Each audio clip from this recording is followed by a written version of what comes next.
नवी मुंबईमध्ये भाजपमधील अंतर्गत वाद चव्हाट्यावर आले।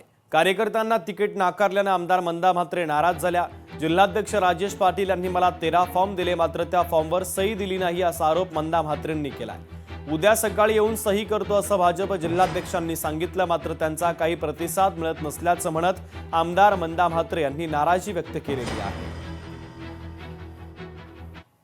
मी मुंबईवरून येऊन संजू नाईकला मी स्वतः फोन केला, त्यांचा पीएला फोन केला।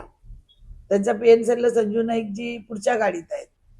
मी त्यांना स्वतः पर्सनल फोन केला, माझ्या फोनवर तुम्ही बघू शकता की आपण दोघं बसून या तिकीटमध्ये काही कमी जाती जे होतील ते आम्ही मान्य करू म्हणून। डॉक्टर राजेश पाटील जे जिल्हाध्यक्ष आहेत त्यांनी मला 13 फॉर्म दिले। त्यांची 13ची माझी मागणी होती, मेन तरी एक एक दोन दोन द्या, काही नगरसेवक बसतील नाही बसतील, आणि म्हणले त्याची तुम्ही या 13 लोकांची तुम्ही तिकडे चर्चा करून घ्या। ते रात्रभर फॉर्म फिलअप केले। फॉर्म फिलअप केल्यानंतर मला म्हणाले की मी सकाळ सकाळ तुम्हाला भेटून सह्या करतो। नवी मुंबई भाजपमध्ये अंतर्गत वाद पुन्हा एकदा उफावून आला। आमदार मंदा म्हात्रे यांच्या उमेदवारांना देण्यात आलेल्या एव्ही फॉर्मवरून मोठा वाद निर्माण झाला।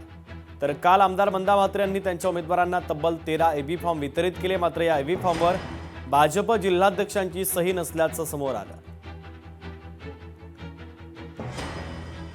मी स्वतःच त्यांना बोलून सांगितलं, आम्ही शाळेमध्ये बसून का ताई हे फॉर्म ठेवा, परंतु त्यांनी सुचवलेली नावं ही त्या यादीमध्ये नव्हती। त्याच्यामुळे मी जिल्हाध्यक्ष म्हणून जी माझ्याकडे आलेली यादी आहे वरिष्ठांकडून, त्या यादीच्या प्रमाणेच मी त्या ठिकाणी एबी फॉर्म भरू शकलो। ज्यांची नावं नाहीत ती मी एबी फॉर्म भरू शकलो नाहीत, म्हणून आमदार मंदा म्हात्रे यांनी सुचवलेली नावं ही त्या यादीमध्ये नसल्यामुळं त्यांच्याकडे दिलेले जे एबी फॉर्म होते ते एबी फॉर्मवर त्या ठिकाणी मी सही करू शकलो नाही। त्याच्यामुळे हा गैरसमजुतीनं हा विषय आपल्यासमोर आलेला आहे, असं काही नाही। 35 वर्षाचा अनुभव आहे की गणेश नाईक काय करू शकतात आणि कसले खेळ करू शकतात। त्यामुळे मी 111 मधून मला एकही तिकीट दिलेलं नाही आणि मी एकही तिकीट घेतलेलं नाही, आणि 111 तिकीट गणेश नाईकाला मी चॅलेंज दिलेलं आहे की त्यांनी ती निवडून आणावी आणि स्वतः नेता म्हणून सिद्ध करावी। स्वतःचे आयराम गैरामला त्यांनी तिकीट दिली। जे काल पक्षात आले, ज्यांनी कधी पक्षाचे सक्रिय सदस्य नाही त्यांनाही तिकीट दिलं, आणि त्यांना तिकीट देऊन त्यांना आता 111 लोकांना त्यांनी तिकीट दिलेले आहे। ती त्यांची जबाबदारी आहे 111 लोकांना निवडून आणायची। मुंबईत ठाकरेंच्या शिवसेनेमध्ये बंडखोरी झाल्याचं पाहायला मिळालं। ठाकरेंच्या सेनेने 189 वॉर्डमध्ये इच्छुकांना डावललं गेलं।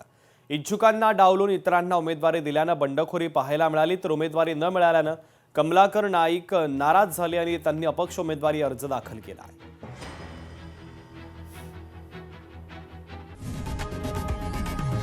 लोकशाही मराठी ऐका, पहा, जागरूक रहा।